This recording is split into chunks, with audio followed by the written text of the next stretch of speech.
on the last record, Dance Hall, I play time. It's time playing, yeah. And I love it. Yeah. You got Robin Ford, I got Bill. Yeah, I just love to play. For anybody who can use it.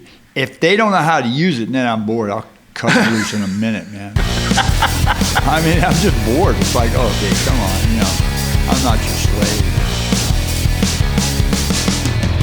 Hey everyone, how you doing? Welcome to Hitmakers Season 2. We're back and it feels so good to be back. How have you been? Have you missed me? I missed you. I miss doing this.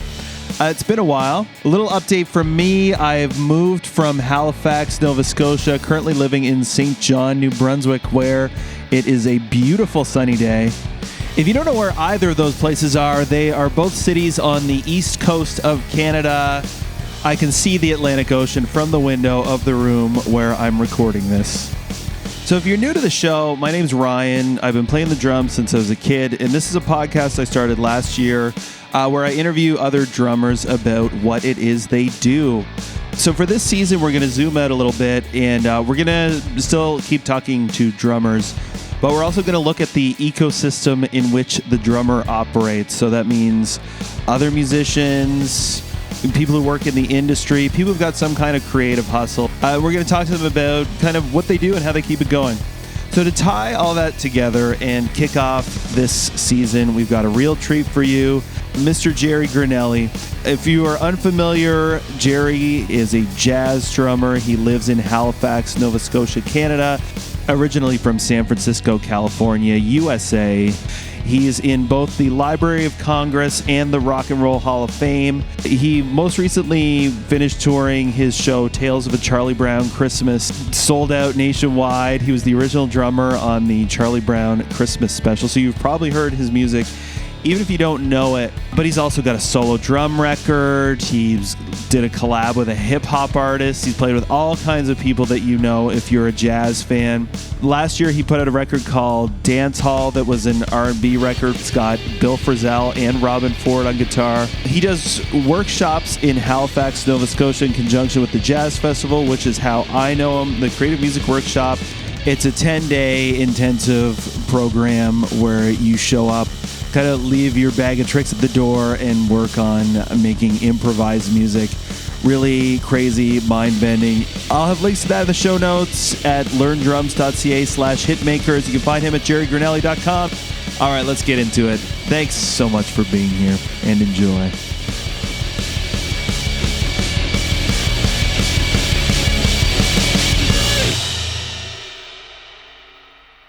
So the question I start everybody out with is, how'd you start playing drums?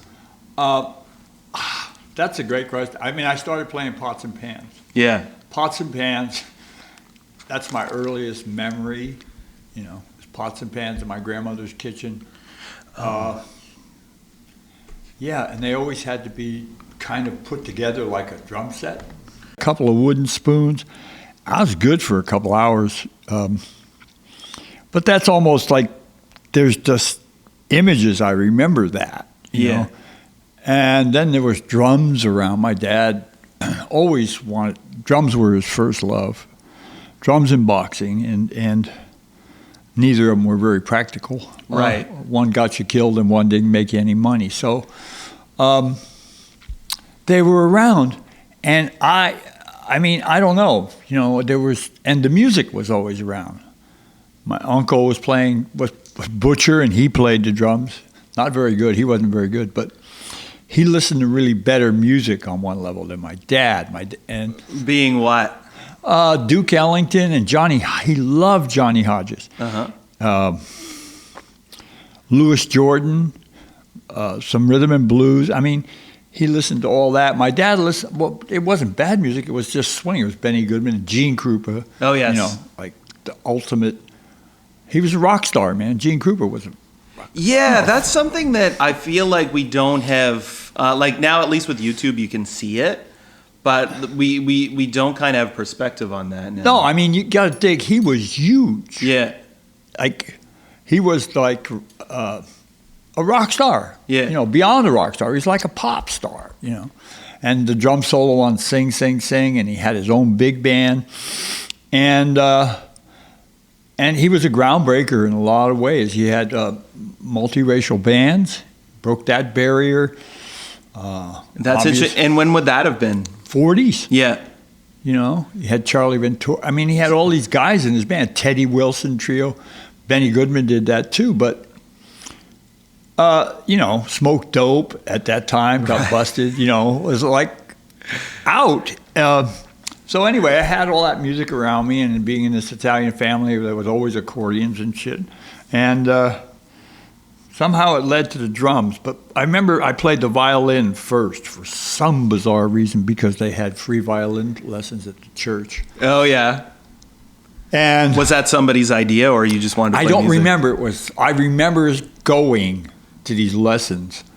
And then I just really, most of the time we would use our bows to sword fight when the teacher was running around. You know, we were like 4 years old or 5, I guess 5 years old maybe. Yeah. You know, but then I would just always get back to the drums and banging on them, playing on them. Of course, anybody who sees a little kid at that age able to play the instrument, you know, I had some natural facility for it. So they encourage you, you know, and give you special treats. People just love to watch it too, right? Yeah, and they were all like, wow, they were like, you get this sound, you always have a sound. I had a sound on the instrument. Cool. And so my dad caught me sleeping one day when I was supposed to be practicing the violin after school, and he just like, you know, upset with me that I would be sleeping instead of practicing. I was like 5, man. Yeah. And he just gave me this speech. He said, well, you know, if you want to be good at this, you really have to practice. This is how he's talking to this little kid. And I'm like, yeah. And I dug it. Somehow it made sense to me. And he said, so you have to choose. You want to play the violin or you want to play the drums? I was like, that's a no-brainer, man. You just gave me my out. I'm rid of this violin thing. So he started teaching me, and he couldn't teach me much, but he did teach me how to hold the sticks properly, rudiments and stuff like that. So from there, it was like just this straight shot. You know, they took me to teachers, and I did the whole thing and really learned it. They treated me like a little protege. I learned how to play piano. I learned how to play marimba. Studied theory, all at these young ages, you know. And that was all. So you would have been in school at that same time, presumably. But would that have all been outside of that? Like that was all your own thing? School was just an inconvenience, man. Right. School was like, you know, I just kind of went to school because I had to. I learned to read. I learned to write. But basically, it was just like, leave me alone. I want to go play the drum. Yeah. And it was that. It really was. I never had a problem with going to practice. I like to practice. I like to be on the drum set or the practice pad. So I pretty much wasted my life being alone. You know? Yeah. So I loved it. And I still love it. But I mean, it was just this kind of blindly and just going along, because you're so young, you don't know. You know, you're not getting a lot of questions like, really, is this what I want to do? And then music was exciting. I could go my dad would take me to the Edgewater where big bands came, and I would go meet the drummers and collect drumsticks, you know, and get them to sign us. Right, and this is in San Francisco? San Francisco, which was an exciting place to be musically. Right. So, like, who would you have met? Who would be playing there at that time? You know, Benny Goodman's band was there. Buddy's band was there. Buddy Rich. Wow. Who, you know, he was a drag. As a human being, he was a drag. Oh, really? Yeah. It was like, well, okay, now we're going to get in trouble. But after he died, everybody forgot what a jerk he was to people. Yeah. You know, and suddenly decided he was a hero. You know, the modern drummer, drum hero. Of course. That's like, for me growing up, I would say I became aware of Buddy Rich in high school. And that's what you know of him, is he's legend. He's supposed to be the best drummer of all time. Yeah, but Gene Krupa was much more musical in a lot of ways. And by the time Morello came along, I mean, Buddy Rich, you know, he didn't have that much technique. He could play big bands, and what looked like a lot of technique then really wasn't. It seems to me his whole thing is just about playing fast. Well, and rudiments. You Yeah. can string rudiments together and stickings. Right. You know. But Morello redefined fast and loud and everything. Yeah, Anyway, yeah. But, so it was, and then I could go, the Black Hawk was there. Earl Father Hines had a club. I got to see Charlie Parker play there. I don't know how old I was. Wow. Would he have been on tour with the band, or was he? Yeah, it's kind of vague. I remember it, and I remember hearing it, and it kind of so startling to hear and amazing to hear. I didn't have a clue. And in the Black Hawk, I could go hear people. So it was this incredibly rich place. Right. Musically. And when jazz was popular music. So this was one of my questions on my list is like, how do you come to jazz, whether it's like a thing that you personally gravitated to or a thing that just was Both. around? Yeah.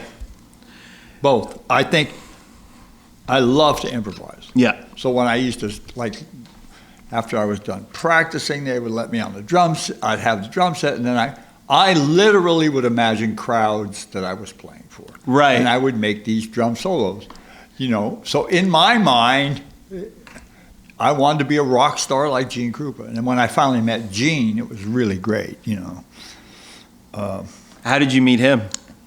Well, you gotta, it's like in those days, Yeah. there were actual music stores. Not like, Long and McQuaid, but music stores. They sold sheet music and everything, and pianos. Right. And they all had either a drum shop or drum instrument repairs. And there were people, Gus Gustafson was this guy, Gus Mortensen, excuse me, and he made drums, and he could repair drums. Like he built them? He built them. They Yeah. were Frisco drums. If anybody ever can look up Frisco drums, he made these inlaid snare drums. I used to have one. One of my students somewhere has one. Give it back. Inlaid snare drums. He made pedals, the heel pedals. Mm-hmm. I think he made one of the first toe pedals, all out of wood. There wasn't metal then. And he was a craftsman from Denmark or somewhere, real craftsman. Yeah. So, and then there was a young guy who worked for him named Eddie Simon. Okay. And Eddie was a friend of my dad's, and Eddie was this crazy kind of drum repair guy, made violins later in life. And, of course, when drummers came to town, they went to the drum shop. That's what you did. Yeah, I mean, what do you want to do when you're in a new town? Yeah. Especially if you're there for the You're on the day or road. something. And Yeah. Gene was in town with Jazz at the Philharmonic at the time. And this other man who became my dearest friend, Kenny Williams, who later owned a drum shop called Drumland in San Francisco, a legendary drum shop. He was just a young kid hanging around there learning the craft of how to repair drums. And they brought me down to meet Gene. And they brought me in, I was like 8 years old or something, man. I know, I'm all dressed up slick and shit. And I played for Gene. And he just was kind of blown away. I think I probably played like his drum solo from Sing, Sing, Sing. Really? At that good. age? Yeah. Like really good. Wow. He was cracking up, man. Yeah. And, That's amazing at that age. oh yeah, I was pretty accomplished by 8. By 8, I was pretty accomplished. I would think I could play all the I mean, rhythms. you would have to be in order to do that. But I would think also to have that experience as a kid that young to like walk in and here's the guy and you blow him away. Yeah, and I was a little bit like their pet robot, because Gus Mortensen and I would go down there. My dad would bring me down there, and he'd be working. He was a gruff old guy, but he was sweet. And he'd say, play this, and he'd call out something from one of these rudimental drum books. Right. And I would play it from memory, man. I had all this shit memorized. And is that because you put the hours in or because it just clicked? Yeah. I put the hours in. Yeah. And I figured out that, I thought I was cheating. I figured out that if I memorized it, but I could imagine it in front of me written out, like a visualization. Yeah. I could just read it. You play, right. So I thought I was cheating. How's that? Bespoke later things in my life. But anyway, Gene spent the day with me, took me to lunch, hung out with me, talked to me, and then, we kind of had this distant friendship, and I saw him later in life when I had done the Denny Zeitlin records, when I was been with Vince, and I was starting to become somebody on the scene. Starting to become known, Yeah, and he was really a great person. Yeah. And he was really encouraging, just like, you can do it. Yeah. Cool. And so I love to improvise. Yeah. It was always part of it for me, while learning all the other stuff. So I had, in those days, which young drummers, it's very sad, y'all don't get a chance to learn a craft particularly.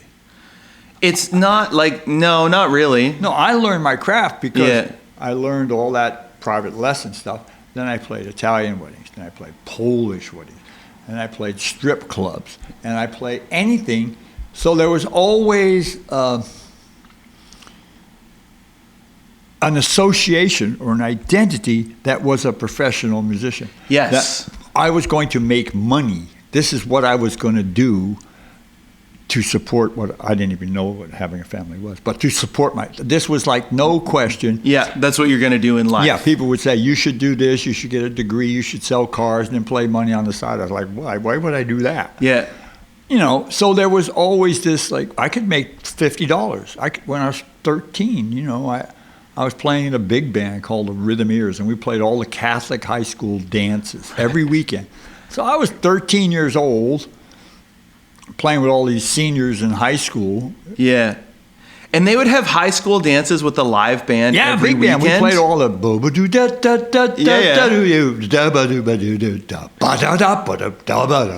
all those swing tunes. And I, of course, would play drum solos. And I, of course, then the girls would hit on me, but I couldn't do nothing about it. The only way my dad would let me do it was if they brought me home after the gig. Oh, yeah. They'd have to finish at 11 or something like that. You get whisked And away. they would just okay, we're going out. And they all got beer and girls in the car, or they're going to meet some girls. Excuse me, ladies, I'm calling. And, they'd be drop me home. And I'm like, no, man, just fucked up. Take me home. Take me out, too. I knew I was missing some good shit. But they were like, no, we want to keep you in the band, So I was making $50, maybe $60 on a weekend for a 13-year-old. That's amazing. That's a lot of money. Yeah, you don't even know what to do with that. And plus, I stashed it, bought a drum set. Yeah. So that's something I was going to ask. When you were playing with that band, were you bringing your own drums? Yeah. Yeah. No, they'd pick me up, and I had this nice set of white pearl Ludwig, 20-inch bass drum. Yeah. I still have some of it, and yeah. And how did you get that gig? It was just like somebody knew somebody, and it was like, oh, there's this kid, and this kid can do it. Yeah. And I could do it better than most people their age. Sure. Because they were learning in school, and I was learning from really great drum teachers. Yeah. And practicing at least 2 to 3 hours a day at that age. So when your brain's like a sponge, you got nothing else to do, and you're just like, okay, focus. I'll do that. Clack, clack, clack, clack, clack. Yeah. Whenever I try to teach one of my grandkids something, because they all have drums around, because I leave drum sets at their house, but I go if you do this, they just look at me like, get away, man. I thought, man, I must be really like a robot or no free will. Yeah. But, yeah, it was just you're young, you learn fast, and I loved it. And I loved to get it right. And so I had that gig, and my dad, knew a lot of people, so I got in the union when I was 15. They actually gave me a test to get in, which I blew them away. A theory test or an audition? Or an audition. You had to audition to get in the union, Okay. These old guys, all right, kids, they all knew my dad, so they were just messing with him. So I blew him away. So I was born in it. Yep. And it was a terrible time on one level because there was there was an a black musicians union and a white musicians union. Really? Yeah. So I, of course, around 13, 14, started creeping out to go down to the Haight-Ash, to the Fillmore, Right. which was the black ghetto. So I started hearing that. I heard Max Roach. That blew me away. So I got hip to bebop, and I didn't know how it worked, but I knew that this music reached me more than swing. Mm-hmm. Do you know what it was about it? I don't know. Just a feeling. The fire, the soul, the blues. I love the blues. I love that time feeling. I didn't know how to do it, but I could kind of do it. Yeah. And it was in there. And, and I, of course, got run out of those places. Like, hey, you little white motherfucker, get out of here. And I just would go outside, cry, and come back. Yeah. I mean, there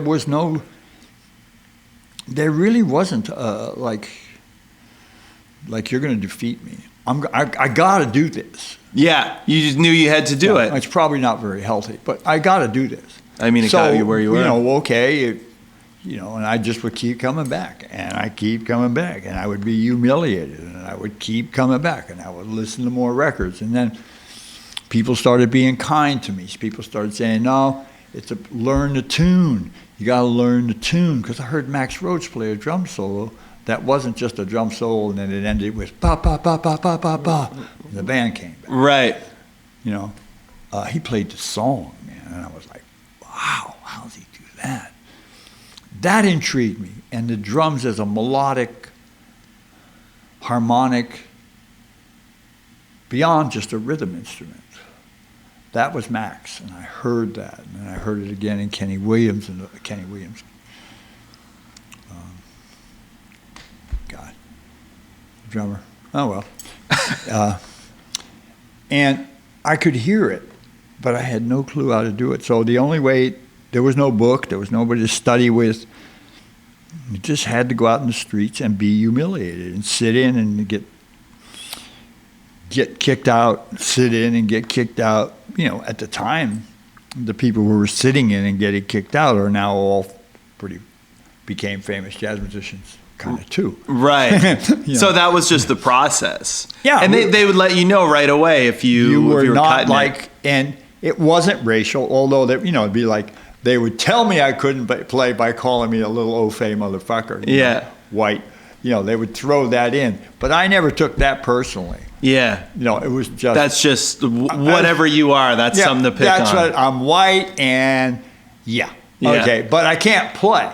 So if I could play, I would go like, so if I could play, it wouldn't even matter if I was white. They wouldn't care about that, no. Yeah, and that proved to be true. Yeah. So how long did that take to go from being... Forever. I mean, that was 13 till about 19, 20, where I got a handle. I started to get a handle. I got to play more jazz. More people were kind to me. There was a tenor player named Bobby Ferreira who would come by my house every day at 4 o'clock for weeks and play Thelonious Monk tunes with me. Wow. And made sure if I got lost, he would stop and we'd have to start again. And why did he want the practice? He saw something it was in you a little that he bit of wanted both. to... Yeah. But he wanted me to play. Yeah. People who love the music will help people who love the music. Right. I guess I kind of live by that too now. Sure. Any student, anybody who comes up and I know loves the music, I will help. Yeah. I'll give a lesson for free, or I taught around here for a lot for free, and I'll help. I'll talk about it forever. Because... I mean, you're doing it right now. Yeah. Because they loved the music. He loved the music. He saw I loved it. He saw that I didn't have the skills. So he had to teach me these skills to never get lost in a tune.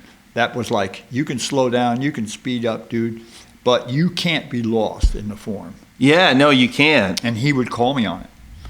If I seemed to be lost, he would question me. And it was great. So how did you, again, is that repetition or is that Like, did you figure out a system or what? My repetition. Yeah. I figured out a system. Now I know what the system is like, learning the melody, which I teach when I was teaching for anybody who wants to play jazz. Learning the melody so I can sing the melody. Now I can play them on the piano, But so I could sing the melody. Bo-ba-doo-dee-ba-doo-ba-doo-ba-dee-da, bo-ba-doo-dee-ba-doo-ba-doo-ba-da. And then I would even start out counting the bars. So I knew if it was a blues, I knew if it was a song form. If I couldn't learn it, I would keep track of where the bridge was. So I just figured out a way to never be lost. Right. Sometimes it was by numbers till I could learn it. Then I could hear the root notes, ba-dee, boom, bam, ba-dum, bam. I could hear the changes move root-wise on the bass. I always identified with the bass. Yeah. I could hear bass line. Ba-ding, dum, dum, dum, ding, dum, dum, ba-dum, ding, ding, ding. So I could learn that. So it was all like, and nobody was saying this is what you have to do. Yeah. But I was like a guy hanging on the end of a cliff, and you have to figure out how to do it. Like, okay, I got my foot up there. Okay, my foot's up there. Okay, shit, if I move this other foot, I'm going to fall. How am I going to move this other foot? So it was that, and some, there was a trombone player friend of mine, and he wanted to play, so we went and played every Charlie Parker song once a week or twice a week, every day some days, just trombone and drums. Wow. And just would play, time and not get lost. We got lost, we'd stop, start again. You guys, because it's pretty busy stuff. I would imagine on a trombone too, like on a saxophone, you got a bunch of keys. On a trombone, yeah. I mean, he really dedicated himself. Yeah, but it was all this process of never getting lost. Yeah, and then it had to be, what is the most important job? Swinging, making the time feel good. Yeah, and not playing. And I had to really simplify my playing because I had a lot of technique from studying with Morello, and I had to let that go and just, and listening to those guys and where they put it, and trying to play simple. Uh-huh. And as soon as I did that, people wanted to play with me. It was like a miracle. Like you'd been holding the magic, the Holy Grail all your life, and you didn't know it was a grail. And all you had to do was just really play the time. Yeah. And surrender to the time. I mean, just love it to death. Uh-huh. Man, I was talking to Joey Barron, a great drummer, and we were talking about how I still love to play the time. On the last record, Dance Hall, I play time. It's time playing, yeah. And I love it. Yeah. We got Robin Ford, I got Bill. I just love to play for anybody who can use it. If they don't know how to use it, then I'm bored. I'll cut it loose in a minute, man. I mean, I'm just bored. It's like, okay, come on, I'm not your slave. Oh, no, of course not. But I mean, that wasn't happening. I went to the show at the church, the dance hall show recently, and everybody just like grins from ear to ear, everybody on stage. Yeah, it was. And it was like, you play a little accent and they go, oh, okay. And you move them in a direction. But so it was that. I guess that was falling in love then. Uh-huh. Now, with regard Giving to... up. Yeah. I was going to say, do you think that people want to play... Do you think that your time feel improved once you simplified it? Or do you think that like you made them sound better and you were easier to play with? Both. Yeah. Both. Yeah. It felt good. And then they sounded better. Yeah. And that was the first glimmer of not serving myself, but serving the music. Right, yeah. And it was really totally selfish. It's great because as long as I was serving them, they wanted to play with me. Then you get to do what you want. Totally. Okay. Yeah. And I did that. And when I finally got the job with Vince Guaraldi, he demanded that of me every night. And he really forced me in a box where it was a great box, man. But he didn't. He just looked at me and he said, man, I don't need that extra shit you want to do. I need the spirit that makes you want to do it, but I don't need that. Yeah. And he was correct. He didn't need that for his music. And he taught me to do that every night to be a professional jazz musician. 9 o'clock. He'd say, man, I don't care what happened in your family, your day. 9 o'clock, dude. You better play. You're on. Yeah. So Did you feel constrained by that? after a while, Yeah. yeah. I mean, I did feel constrained by it, but it's one of those situations when I knew I had learned enough. Yeah. I knew I had learned enough, and I could thank him and say, I'm out of here. Right. Now, my understanding also is at that time, that was like your day gig, right? And you were playing kind of out music. Yeah. Yeah. Far out to think that was my day gig, being a professional. Yeah. When everybody wanted that gig. Sure, of course. We had two-hit record, But Fred Marshall, who was a bass player, he and I on the road just started exploring this other thing. And so we would get with this piano player, Flip Nunez, and start to play free. That's when it really, what they call free music. It was the early 60s, so there wasn't a lot of people doing it. Yeah. And that felt like I'd finally found home.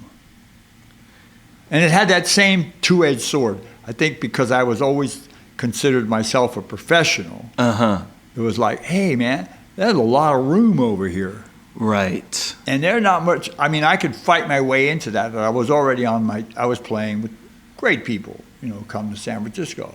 All the great jazz names came and they wanted to play with. They didn't have to bring a drummer, man. Save them money. Yeah. So I was doing that already and making a living doing that. But it never felt like my music. Oh, that's interesting. When I started playing really spontaneous, what would be spontaneous music now, that just was like, oh my God, this is it. Right. This is what I did as a child before I knew all this stuff. This is my heart. Because it meant I could play really great time. It meant I could play completely out. It meant I could play pots and pans. Suddenly all my technique was valuable. Right.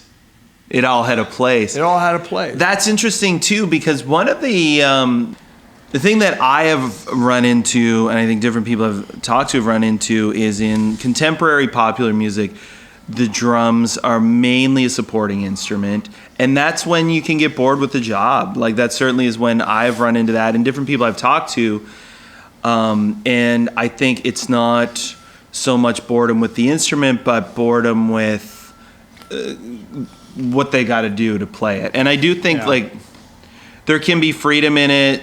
Well, there can be tremendous freedom. You take somebody like Vinny, Yeah, right. and he started on pots and pans too. Oh, did he? Yeah.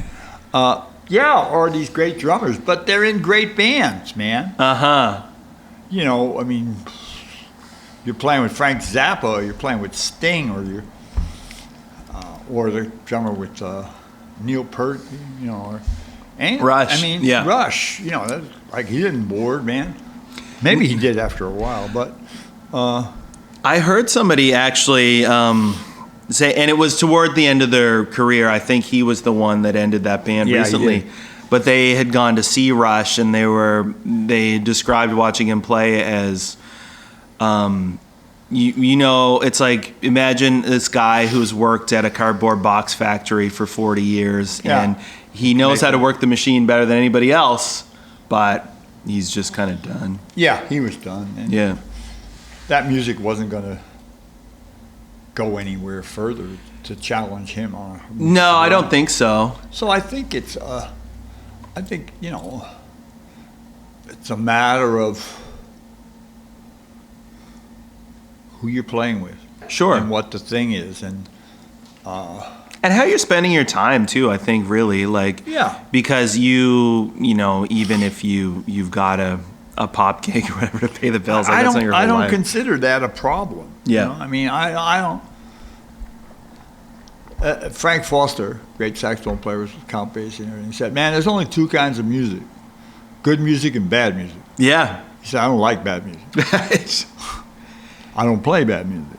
Oh, fair enough. Yeah, and I should say, I definitely love some of that music, and have had great fun just playing time, especially when it's against. If you can do it with a good person, and again, I think it's part of it is that professional thing, right? You'd rather do that than drive a cab. Yeah. Except at some point you go, well, this is polluting my brain. I think I'd better drive the cab. Right. You know? Yeah, totally. Because I had to do that. You know, I was making good money making commercials and shit. And I was like, nope, I got to stop. Yeah. Because I'm polluting. And which just gave me some more impetus to make more money over here playing free. Right. Right. Yeah. Yeah. Doing what I wanted. Yeah. So then, you know, of course, then I got the gig with Denny Zeitlin, Charlie Hayden. We made these records. We were signed with Columbia Records. So I was again fucking making a living. Yeah. You know, drove my poor father crazy because every time he was happy that I was making a living, I'd say I don't play that way anymore. Denny Zeitlin. So I haven't heard it, but I know that he was this great piano player. Yeah, it was a great trio. It was a great trio. Yeah, and he was a great piano player. And would that have been more inside or more because I wasn't interested in, at that point I was pretty arrogant or pretty confident. I was like, I just wasn't interested in going in because Bill Evans was asking me to go to New York with him. That's a dream gig, right? But I was like, man, you know, the way you got the drums. Yeah, you didn't want to do it. It's you and Scotty, basically. Yeah. And so is that before or after Paul Motion? After Paul, you know, when Scotty died and everything. Right. But the trio was not, I was interested in a trio that was a three-way street. And I was very adamant about that with Denny. Yep. And so was Charlie. And that was our idea, wasn't his. That's what we wanted, like a equal three-way thing. Uh-huh. And we even insisted that the records be mixed that way. You know? Oh, really? Nobody's louder than anybody else. It was all equal, man. Yep. And that really, you know, anyway, but so I got that. And then that led to something else. And yeah, I have no idea how but it was just, you don't. It was led to somebody else, and then I was a little more quote famous. But that is kind of like it's kind of the question for me too is like, you know, in terms of a career for somebody who's been working for as long as you have, how much of it is like you pushing through to the next thing and like spying the next thing you want to do and then chasing that versus like following an interest, a curiosity, an opportunity? Both. I have what people crack up because I have what I call the Pony Express theory, was I like ride one pony till it goes down and then I grab another pony and keep going. But I'm always going in some direction. Right. You know, it's like going, and then I had the beauty of being able to teach. So there were times where, you know, I moved to Seattle, and I moved to Colorado, moved to Seattle. But there in Seattle, it was like Ralph Towner moved and Gary Peacock, and somebody just sent me a link from a concert from 1982. And we were traveling all over Europe playing free, man. Wow. And at this concert, it's near the end, and I can hear that these forms that are starting to sound like tunes. Yeah. We'd made up every night because we didn't have no songs where we went out on the road. Yeah. We were just Ralph Towner, Gary Peacock, and Jerry Granelli. Wow. That's a big trio, man. Are there recordings? Did you guys do records? Yeah, we did one record that sucks. Why? Well, because too thought out? Yeah, because we were this great trio, and then it got turned into a quartet, and then it got turned into a quintet, and then Manfred wanted written music, and it wasn't us. It was dishonest. Right. And there's some beautiful music on it. But on YouTube, you can find this. I'll give you the link. Cool. It's the whole concert in Bremen. Yeah. And, in where? In Bremen, Germany. Okay. At the university. And Christian Kugel sent it to me last night. He goes, look what I found. I was like, damn. Whoa. It's the whole concert, man. And Ralph was just playing Prophet synthesizer, and he'd just gotten that. Really? So can he just play anything or what? Ralph? Yeah. Yeah, pretty much. But guitar is like, yeah. But right. He got this Prophet synthesizer, which was the first one that could loop, you know. make sequences. Anyway, all those things, yes, there was some, and then I dropped out and then met Buddhism and did that, been doing that, and I have no secret about my problem with drugs and alcohol. And in 1987, I really got sober. Been sober for 31 years, and I never liked alcohol, but that's the one that got me. And at that point, it was like, okay, I'm back. Choyam Trungpa died. I want to go back to the music. I miss the music. I miss the playing. And I said I want to create a body of work as a leader. Right. So at that point, had it all been kind of like trio or group, sideman? Yeah, I was a sideman and the route or cooperative band. Then it was like, and there was this long association with the great singer Jay Clayton. We did this record called Sound Songs. So there was these great collaborations. And then I wanted to do more as a leader. So I did 2 records. Which were what? Koputai and One Day at a Time. Okay. With Robin Ford, Charlie Hayden, Ralph Towner, Jay Clayton, Julian Priester. Yeah. All on these records. Yeah. Heavyweights. Nobody wanted these fucking records, man. I couldn't give them away. Except this crazy guy, Uli Blobel, one of the great thieves in the record industry, which I've told him to his face. But and in the course of trying to sell that, I met Lee Townsend, and the producer. He was producing at the time. He was producing everybody. And he's produced all kinds of stuff. He's a name I know more than anything. And he's done most Bill's work now, and he kind of encouraged me to be a leader. He said, you can't keep... There was 2 steps. I had a list, see? Because I flew out to California for something. And I had this list of things I wanted to do. And I knew that I was going to get a shot at telling somebody what I wanted to do, but I better have a list. A list of things you wanted to do. Yeah. Nothing worse than an artist when you're sitting there and somebody goes, well, what do you want to do? And you go, wash my car, be successful? Yeah, how much money you want? All of it, all the money you have. Yeah. So I had this list, and we went through it, and I got to this one I said, there's this book called Coming Through Slaughter. Yeah. I might jump in Michael ahead. Ondaatje. Oh, no, this is fine. It's probably kind of more interesting than what I'm talking about. We covered a bunch of this stuff, actually. But I read that book, Coming Through Slaughter. Yeah, so did I. It blew my mind. Yeah. And then I could hear Bill Frisell and Robin Ford together. I said, I have this record in my mind that's about Bill and Robin and some other contemporary view of the blues and this book. And he's like, whoa. How would you feel? Why don't we get, who else are you going to have? I said, well, I want to have Priester on it. A horn section. He goes, what about Kenny Garrett? We can get Kenny. I was like, you can get Kenny? Cool, man. So then it was Kenny. And then, okay, how are we going to do this? It's going to take $45,000, $40,000, which is cheap. And this great thief, Uli Blobel, gave me the money. Where'd he get it?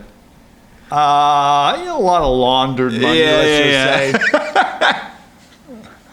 Showed up with it in cash. Great. And so I did that record, and that caused a stir in terms of people saw that as a really monumental record. Yeah. And put me back. It was like, he's back. I was like, I never left, but he's back. Yeah, in their minds. So now, in pursuit of that, it's like 20-something records later. Yeah. I wanted to make a record a year since my sobriety. So I don't think I made it to 31 yet, but I'm probably around 22 or 3. Really? Records. And I'm without being too arrogant, I'm pretty proud of every single one of them. Well, I was going to say you're pretty prolific, and they're all seem to be pretty different. Like even in the last problem. Why is that?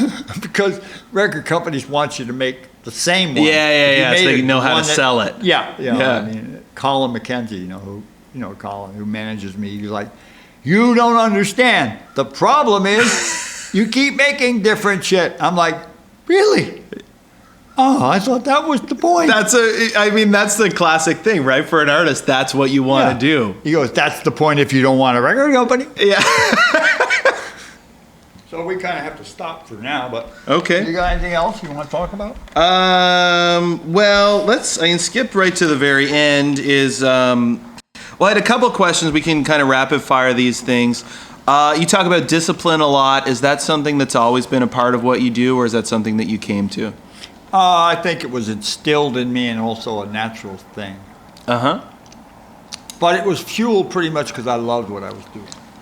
I don't think I'm so good at doing shit I don't love. Yeah, I agree. In a disciplined way. Yeah, but if it's important, you will put the time and you'll make sure you get it right. If it's important to me, and I know what I need to do, I will do it. It's like, being sober was like, okay, these are rules. Okay, I will do whatever. Or if I see, like, I want to be what you got, if you're way better than me, and I'm coming after you. And I will do whatever is required. But that's joyful to me. Absolutely. And that's important, I think, too, because that's very different than the, like, I hate this, but I got to do it. I can't do that. Yeah, I don't do that well. I'm a spoiled kid. I don't do that well either. No. But I think that's important. I think, for humans, I think if you want to do something well. You do it. Yeah. But also, it's like, it's got to be something that you're willing to put those hours into. Yeah, and you can tell if it's something you love because you will do it. Yeah, exactly. Yeah. Okay, and then I did have one. I don't know if we really need to. Say it. Oh, well, okay. So related to that is how do you maintain your practice? Do you go off inspiration or do you have a routine? I like to have a routine. Yeah. I just like to have a routine. When I'm practicing, now I'm off the road and I'm going on vacation. I was like, I haven't been practicing because I like to, if I'm going to do it, then I got to put it in the same thing. It's like my day is made up if I don't have my walk and I don't have my Pilates, do my Qigong. Yeah. It's got to happen. Meditation's got to happen. My drum's got to happen. Yeah. When those are done, whatever. Right. But I got to have that kind of routine. Yeah, I hear that. I feel similarly in that if I've got certain things I got to do, I want to do, and I don't get to them, I'm miserable to be around the rest of the day. Yeah. Or I just say, okay, the day ain't over because I haven't done this. Oh, yeah. So I got to do it. Yeah. That's good. Okay. Maybe final question related to what you just said. This is maybe it seems a little bit of a left turn, but how do you keep your career, your network going when you live so far away from people you play with? It's the internet. Email, all that stuff. Yeah. So it's not an issue. No, because everybody's doing that. Yeah. In New York, a lot of people are closer, but they don't get to see each other much. So I think it's just a sign of the times. Everybody lives, you find a good place to live, and then you travel. Right. Yeah, because a musician, you got to travel anyway. Yeah, you can't make a living in Halifax because sooner or later, if you play here 10 or 15, somebody's going to go, well, you just played, I don't have to pay him more. Yeah. So I don't. And also, I don't have to go because I saw him last week. I just saw him. Yeah. And so I don't try to play here that much, except for things I really want to do. Yeah. No, I think you just, if I have an idea, I'll just, hey, Lee, you want to talk, man? I'll talk to Lee. I'll talk to Bill. I'll reach out, hey, Zorn, I really want to do this. Yeah. And fortunately, a lot of people they know who I am, and Colin has to remind me they love to play with me. I'm like, he's like, no, man, you're so dumb. People love to play with you. Call them. Oh, yeah, it's that head game. Oh, okay, I have one final question that's written here last. What's next? What I know I want to play more than I did last year because I was so sick. Immediately, the rest of this year is taken up. I'm going to New York to play with Michael Blake Cool. down at the Stone. Michael Blake, who was just here for CMW. Yeah, and then I'd like to play some with Bob Lenzetti when I'm there. I'm supposed to record with Jamie, but I'm not sure I'm going to do that. Then I have to go to Banff, come back. We do a CMW workshop, and then I go to Banff. Next year I hope to play more with Robin, and we're trying to get that band out a little more. Oh, that was really great. I mean, he was only a name I knew before that. I didn't know anything about him. Robin Ford is Robin Ford, man. It don't get much better. Or if No. it gets better, it doesn't get better. Right. Fuck it. It just doesn't get better. It can be different. I mean, yeah, you can get, it just doesn't get better. No, yeah. There's a certain point where there's nobody better, different. You get into style, or else your metric is like notes per minute or something. Yeah, but they're just. But he can do that too. Yeah, but he really plays beautifully. Yeah, genuine music. Mm-hmm. Yeah. So next year, I haven't pushed it. I want to go. There's people I want to play with. I've been working on this recording for here called the Old City New Voices with a lot of the people from CMW. Cool. I got a lot of tracks done. Yeah.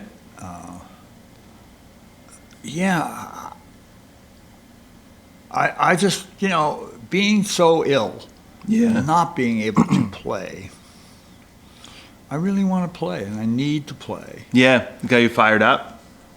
It's just a very cold, hard fact. I need to play. Mm-hmm. To stay healthy, I need to play the drums, and I need to play music. And so that's what I'm going to do. What form that's going to be, that's up to the musical gods. And then, I'm going to be 80 in 2020. I want to do some sort of big project for that. So, yeah, I'm not, I know I'm going to do some great things. I just haven't bothered to put them in a box yet. Yeah. Because I need them to come to me. Good. You need to be inspired, and I need to. Yeah, sometimes if you jump the vision too soon, you make it smaller than it possibly could be. Right. I mean, you're sitting around here, and all these are my paintings. Yeah. And I love to make something that a package, a limited edition package of music and my art for my 80th. And how? I don't know, but that's what we're talking about. Cool. Yeah. I think I just kind of know what I want. I know I want to play more. And that's what I'm going to do. Awesome. Yeah. Well, we can do this again anytime you want. I love it. I really appreciate it. Thanks so much, Jerry. Oh. And look forward to, hearing what you're up to. And for anybody listening, he's got a lot of records to check out. So yeah, go out and buy Dance Hall. All right, wasn't that great? Thanks so much to Jerry Granelli once again for doing this. Thanks to you for listening. If you want to know more about Jerry, you can find him at jerrygranelli.com. His record Dance Hall is available wherever records are sold or streamed. And I'll have links to a bunch of his stuff up at learndrums.ca/hitmakers. You can find me on Instagram at learndrums for more goodies like this. And that's it. Talk to you later. Bye-bye.